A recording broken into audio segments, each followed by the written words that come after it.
by things in his translation of the word. I did not ever understand this translation that the Lord has given me. He has given it to me. It was not my idea. But when we're used by God, that's why God uses his man to teach his people. This message is not necessarily for me, it's for somebody else. And you left the comfort of your homes to come here today, and you said, Lord, speak to me. You said that. And even if you didn't say, Lord, speak to me, somebody else said, Lord, speak to him. Lord, speak to her. So you are getting a prayer answered because somebody else prayed for you. Ready? Cool.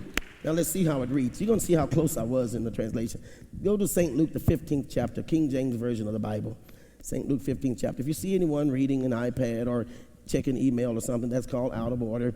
We do understand our electronics, but please don't open up your phones and all that in church. And if you see a child playing a game or something like that, you know, a teenager or something, just do a favor and stop all that. We got to keep order in the house. Amen. If there's a baby that's crying or needs some help, we can assist those babies. Please don't not come to church because of that. We have people around to help with that. Kids are going to be kids. Amen. They cry loud, y'all cry quiet. Somebody crying all the time.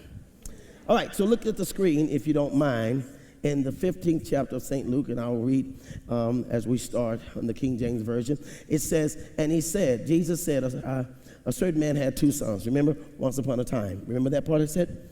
A certain man had two sons. The younger of them said to his father, Father, give me the portion of goods that fall to me. So he divided unto them his livelihood. He gave the boy the money. And not many days after that, the young boy gathered all together, took his stuff, and went into a far country, and there wasted his possessions with prodigal living. This is the New King James Version, okay? With prodigal living. But when he had spent all that he had, there arose a famine in the land, and so now the boy begins to be in want. He spent all of his money, and he needs some more change or somebody else to help him. Then he went and joined himself to a citizen of that country, and he sent him into the fields to feed the swine. He started to shack with somebody. And he would, y'all don't know what that means? That means you left your daddy's Christian house. You went out there and didn't have no money. You found your boyfriend. You ain't got no job. Now you got to live with him. You don't want to be with him. You got to live with him. Your story's in the Bible. You didn't make up the shacking. You a certain man, you a certain woman. Men do it all the time. You find a woman with a job, she's cute. Forget the job, the woman. You want the house and the car. That's why I don't want God to let me preach this. See now, y'all, okay. And so he would gladly have filled his stomach with the pods that the swine ate, and no one gave him anything. But when he came to himself, he said, how many of my father's hired servants, they've got bread enough to spare, and I'm sitting out here perishing with hunger. My dad's got servants that eat better than I do. Man, I'm sitting out here tripping with these people. So he said, I'm going to rise and go to my father, and I'm just going to, I got my speech all rehearsed. I'm going to say, Father, I sinned against you, and I've sinned against heaven, and I sinned before God, and so everything's everything. And so I'm no longer to be called your son, so if you just give me a job, Dad, I'll just let me work for you. And so he rose and he came to his father, you know, realizing his dad was going to be at the front door. Just, boy, I done told you shouldn't have left the house in the first place. You know, that's what he anticipated. That's what he expected, because that's how people expect God to be. Remember, this never happened, but God realizes that's how folks see him. Some of you are wondering, how can somebody as good as God love someone as evil as me? But anyway, so he went to the father. But when he was still a great ways off, the father saw him. Jesus saw you on your way coming this morning. Oh yeah, he saw when you lost your baby. He saw when you had your miscarriage. He saw when you got fired. He saw when everybody was mistreating you, but you were still on your way to church. You were saying, Lord, if I can just get to the church, and on your way back to the Father, because this is where you started. Everything in your life went crazy on your way back, trying to get it all together. And when you couldn't make it to the Father said, that's okay, baby, I got you in my view now. I did. I went too far with that, but I'm sorry. So anyway, he saw his father. The father saw him, and the father had what? Compassion, and ran to him. He said, Father, I can't make it. He said, that's okay, baby, I'll come to you. You were on your way to hell, but I came down and called myself Jesus. You couldn't come to me, so I came down. And I love the world so much that I gave him so he could die, so that you could have a chance to come on back home. I know you needed help before you even asked for it.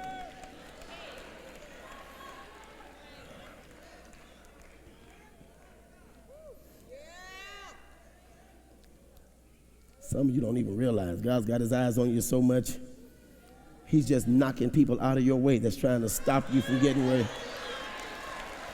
He had compassion on him, and he ran and fell on his neck. And then the father kissed his son, this old no good boy that's been out there sinning and messing up.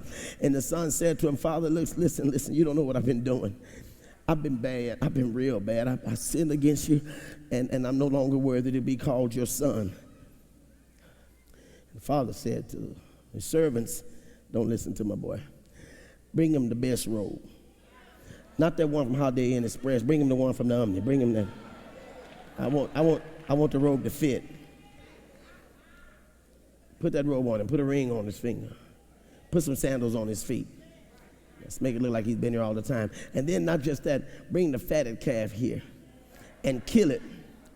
Let's make some chopped beef sandwiches and have a party.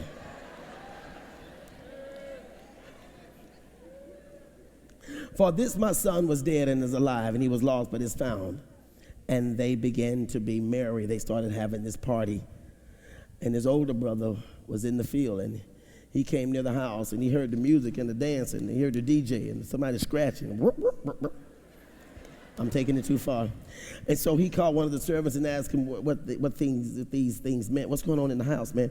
And he said to him, your brother has come, and because he has received him safe and sound, your father has killed a fatted calf, and they're having a party for him. But he was angry, and he said, I'm not going in there. I cannot believe my dad is throwing a party for him. Some of you are very upset about some of the people that God's allowing to come into your clean church. You've worked hard to get a good reputation. You've done everything except tithe. Hush. And so therefore, no, this boy's fussing about a party that he didn't even finance. That's just spoil. Okay. But therefore, the father came out and look at him. That's just like the father. He came out and pleaded with the boy who's sitting there pouting, being jealous. So he answered and said to his father, these years have I been with you, Father, and I've never transgressed against your commandment, or any time I've done everything you wanted me to do. I've been nice, I've been with you, and I ain't done anything wrong, and you never gave me and my friends a little goat so we could have a good time. But as soon as his son came, who was out there partying, acting a fool, dealing with the harlots, you're going to kill a fatted calf for him. Dad, you don't even know he's using you, Daddy. And he said to him, son, you're always with me. And all I have is yours. That's to that veteran member of the church. You wonder where these other folk coming from. God said, you've always been here. One of the reasons that they even had a place to come to is because you were here getting it prepared for them.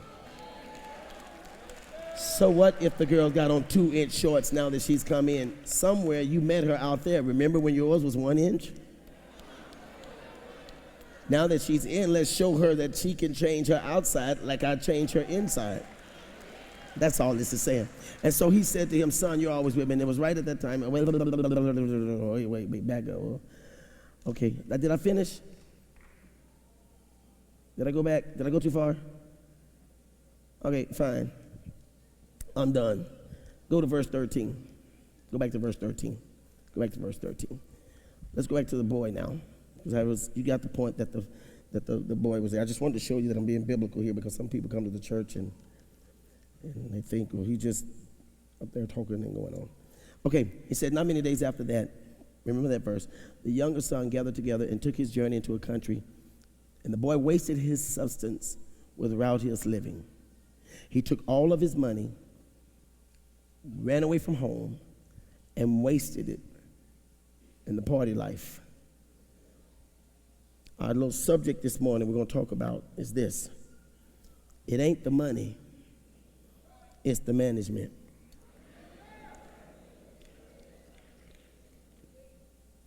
That's about as loud as it's going to get today. It ain't the money, it's the management. So now let's preach. See, This morning's approach to this message, I've been hearing the story of the prodigal son now. I'm 50 years old, over 50 years old, and I've been hearing this story for at least 40-something years. One of the first stories you learn as a young Christian, that, some people can run away from God and you can come back and all of that. And so everybody that I've heard, you'll hear people talk about how horrible this boy was and what a terrible thing this boy did and how mean this boy was to not be considerate of his father. And I'm not knocking any of that. A number of us have also heard the old saying that a fool and his money are soon parted. And I would say that a number of us, not to say we're fools, but I think we have what we call the prodigal son syndrome, which is we have a mismanagement of our resources, or we waste what God has given us. The story of this prodigal son is this guy who got an inheritance, but he mismanaged it, and he found himself in trouble, and then he had to go back home, and his father welcomed him even though his brother didn't like him. Now, down through the years, a number of preachers, tons of preachers, even myself, we have beat up on this young man for leaving home and going away back into the world. Everybody say back into the world. We have crushed this kid. We have broken him down. We have used him as a model to our young people to say whatever goes on, be careful not to go. Everybody say back to the world. So this kid for years getting beat down, and I'm done with the message Friday night, and God is taking me to the prodigal son. I'm saying, Lord, what's the prodigal son story have to do with this letter? God is saying the young man had money, and everybody who's going to climb, you have to be financed by somebody. And God said, what I did was I invested in you first. But maybe what I invested in, you didn't understand it, and it wasn't good enough, so you went out of the world, and the world made you feel good about your investment. God said, I trusted you with mine. And I'm saying, Lord, what is this about, though? I know the story. I've done this sermon 100 million times. I've told this story more than I can think of any story in the Bible. God says, look at it again. Look at it. Look at it. Look at what the problem is. God says, it ain't the money. It's the management. A lot of you in here right now are very, very uptight because you're saying, Pastor, I would love to hold the ladder. I would love to be further. I would love to do more, but I don't have the money. I'm telling you this morning, that's not true. You have the money. You had the money. You've been given the money. But somewhere the church has talked so much about you having the money that we haven't stopped like this morning and talked about your mismanagement. So we're going to do that. That's not a very popular subject, especially when you talk to people who say, I'm broke. How am I going to mismanage nothing? God says, I'm going to give you something else, and after this message, you're going to start over. And you will never tell people you have nothing again. The reason you have nothing is because you shall have what you say.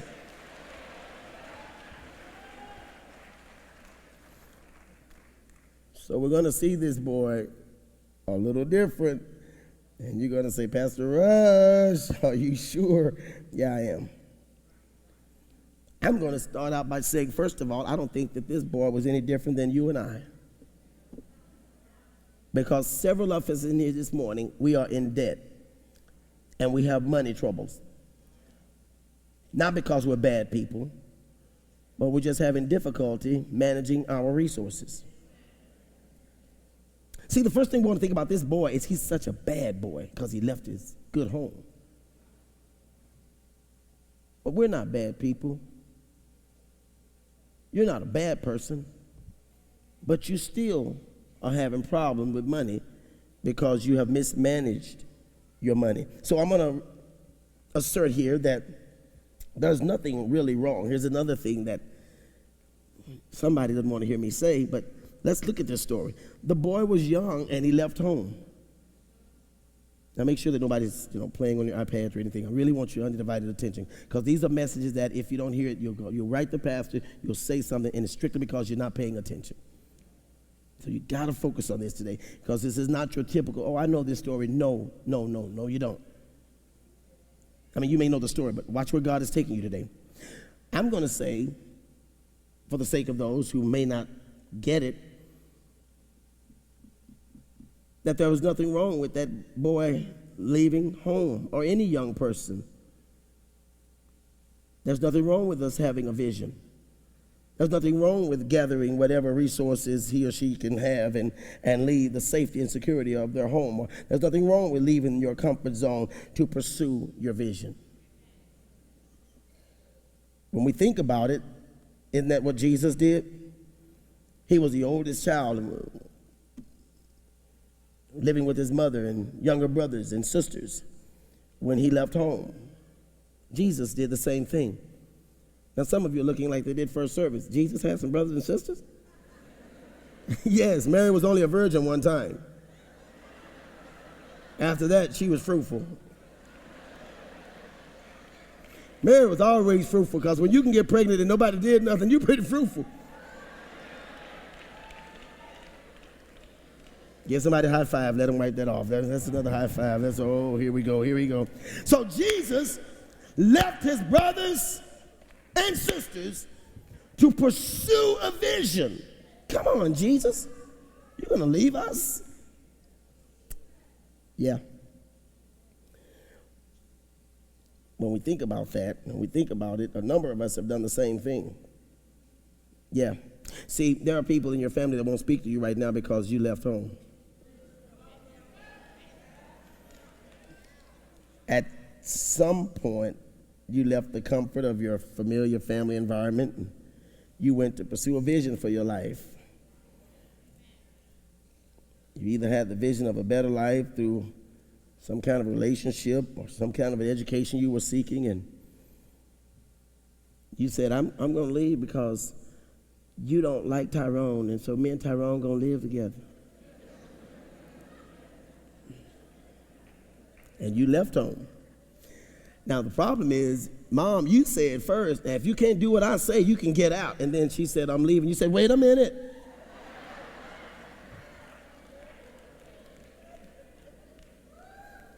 You too young and you don't know what you're doing.